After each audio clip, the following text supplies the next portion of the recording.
जय संगत जी मैं आज भी अपना एक शुक्राना सत्संग शेयर करने जा रही हूँ।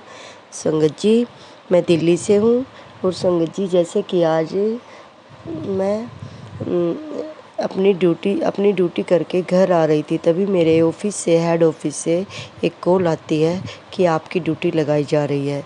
जबकि संगत जी मेरी एक ड्यूटी ऑलरेडी असाइन की हुई है जो कि 5 मई से 16 मई तक है।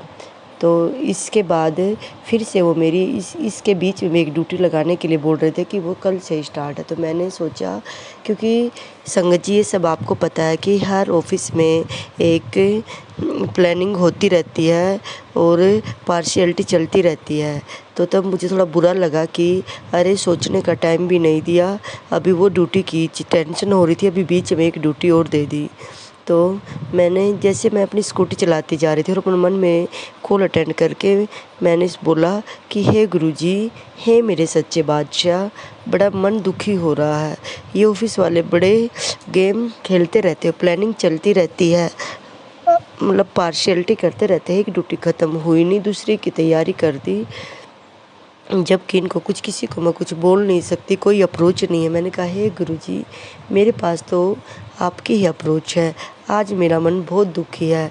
बस मैं ऐसे बोल के जैसे ही मैंने ऊपर देखा तो मैं देखती हूँ कि मेरे सामने बिल्कुल गुरुजी की गाड़ी खड़ी हुई है और उस पर गुरुजी ऑलवेज ब्लेसिंग लिखा हुआ है और उसके ही साइड में एक 777 की गाड़ी खड़ी हुई है। तभी मैंने देखा कि अरे गुरुजी की पॉजिटिव वाइब्स आ रही है, इसका मतलब सब अच्छा होगा। थोड़ी टेंशन कम हुई। फिर भी वही है कि मन है, हम इंसानियत है, इंसानी कुछ ऐसे ही हैं कि कितना थोड़ा पॉजिटिव वाइब्स आने के बाद एक बार खुश, फिर से थोड़ी टेंशन हुई, थोड़ा सा आगे आई, अगली रेड लाइट पे आते ही फिर थोड़ा रुकते ही फिर वही माइंड में घुसा। मैंने कहा गुरुजी देख लो, गुरुजी आप ही को अप्रोच कर सकते हैं, आप ही हो जो हमारे बारे में सोच सकते हो गुरुजी, और किसी को हम कुछ नहीं बोल सकते। देख लेना गुरुजी, पता नहीं मन दुखी सा हो रहा, पता नहीं क्यों। देखो ड्यूटी करनी होती है, लेकिन जब वही ड्यूटी किसी और को ना देकर पार्शियलिटी की वजह से या किसी और वजह से, जैसे जो बंदा करता है उसी को साइन कर दी जाती है, तो थोड़ा बुरा लगता है कि ये लोग सेफ रहते हैं और एक ही टीम के पीछे पड़ जाते हैं कि तुम्हें ही करनी है। तो उस टाइम थोड़ा बुरा लगता है कि ऐसा क्यों, ये पार्शियलिटी क्यों, सबके साथ सेम डिसीजन क्यों नहीं लिया जाता। तो फिर थोड़ा बस ये है कि किसी को कुछ बोल सकते नहीं, मन में दुखी होकर रह जाते हैं। तो मैं ऐसे ही सोचती आ रही थी, तो आप संगत जी विश्वास नहीं करोगे, मुझे रास्ते में ओम 777 4 टाइम्स 7 जय गुरुजी की, ये लगा लो कम से कम 5 गाड़ियाँ मुझे गुरुजी, जय गुरुजी की गाड़ियाँ और ओम, कहीं भोलेनाथ के दर्शन, कहीं शिवलिंग के दर्शन, और पूरा रास्ता ये लगा लो मैं घर पे आ गई। मेरा कम से कम 13 किलोमीटर का डिस्टेंस था। उसके बाद मैं घर पे पहुंच गई तो मुझे ये सब मिलता रहा। तो मैंने सोचा कि अब मैं फ़ोन नहीं रिसीव करूँगी किसी का, मैं घर जाके देखती हूँ कि क्या होता है, क्योंकि जिसकी कॉल आई थी उसने कहा था कि कल से ड्यूटियाँ स्टार्ट हैं। मैंने कहा गुरुजी ठीक है, जो भी होगा, अब आपने मुझे इतनी पॉजिटिव वाइब्स दी, आप इतने अंशंग रहे हो तो अच्छा ही होगा। तभी मैं घर आती हूँ और मेरे हस्बैंड अंकल को बोलती हूँ कि शायद कल से हमारी ये ड्यूटी लग जाए। वो बोलते कि अभी है तो आप लोगों की नेक्स्ट वीक से। मैंने कहा पता नहीं, अब से फिर से लगा दी, क्योंकि अभी कॉल आया था और हमारा गाड़ी का नंबर मांगा है व्हीकल पास देने के लिए।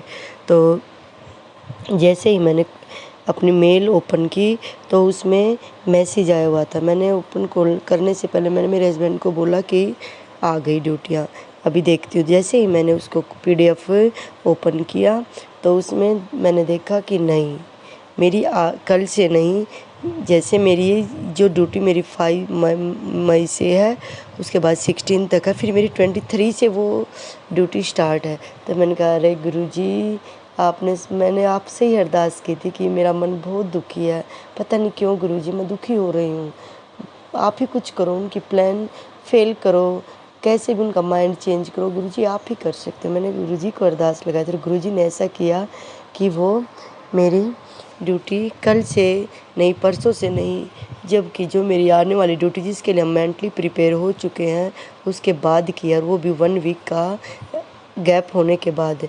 मतलब पूरा अच्छे से मेंटली प्रिपेयर होकर हम अपनी वो ड्यूटी कर सकते हैं। उसके लिए शुक्राना शुक्राना शुक्राना मेरे गुरुपा, शुक्राना अपनी संगत की इतनी जल्दी सुनने के लिए लख लख शुक्राना। और हे मेरे गुरुपा, हे मेरे सच्चे बादशाह, आपका नाती पढ़ाई पर फोकस नहीं कर रहा, मैं और किसी से नहीं बोल सकती, सब मजाक उड़ाएंगे मेरे गुरुपा। आपसे ही आपकी बेटी हाथ जोड़कर रिक्वेस्ट करती है कि उसको आशीर्वाद दो कि आपका नाती फ्रेंड सर्कल में कम और अपनी पढ़ाई पर फोकस करे, कोई उल्टा जवाब ना दे जिससे कि हम पेरेंट्स का मन दुखी हो। इसलिए ये अरदास है मेरे गुरुपा। और हे गुरुपा, आपसे एक अरदास ये भी है कि कई बार मैं बहुत ज़्यादा बोल जाती हूँ और बाद में सोचती हूँ कि मैं इतना क्यों बोली। तो गुरुजी, हे मेरे सच्चे बादशाह, मुझ पर वो कंट्रोल करो, जो बात बोलने की मैं वही बोलूँ, ज़्यादा कुछ नहीं। मुझे पता है कि आप मेरे सामने साक्षात ही सब रूप में हो मेरे गुरुपा, साक्षात हो मेरे गुरुपा। हे मेरे सच्चे बादशाह, मुझे ये शक्ति देना कि मैं ज़्यादा ना बोल के जो टू द पॉइंट बात करूं और जो बात बोलने की है वही बोलूं, क्योंकि मैं बाद में पछताती हूँ।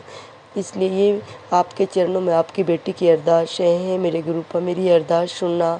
और जो आज मुझे खुशी दी उसके लिए शुक्राना शुक्राना मेरे गुरुपा। जो संगत जी मेरे इस सत्संग को शेयर करेगी उसको भी अपनी ब्लेसिंग देना। मेरे बेटा जो आपका नाती है उसको ब्लेसिंग देना। आपकी नातिन है जो कॉलेज में जाती हैं, जो अपनी स्टडी परस्यूइंग कर रही हैं, उनको ब्लेस करना। मेरे अंकल जी की हेल्थ ब्लेस करना उनको, और उनकी डायबिटिक ठीक हो जाए और उनको जो पेन होती है पैर में वो ठीक हो जाए। और आपकी इस बेटी की भी रक्षा करना, इसका भी दर्द ठीक हो। और हर रोज़ आपके चरणों में हम शीश झुकाते रहें और खुशी खुशी से हर चीज़ का सामना करते रहें और आपकी ब्लेसिंग पाते रहें और आपका आशीर्वाद मिलता रहे। जय गुरु जी, जय गुरु जी। इसी के साथ मैं अपने सत्संग को विराम देना चाहती हूँ और अगले सत्संग के साथ फिर से हाजिर होती हूँ। जय गुरु जी, जय गुरु जी, जय गुरु जी।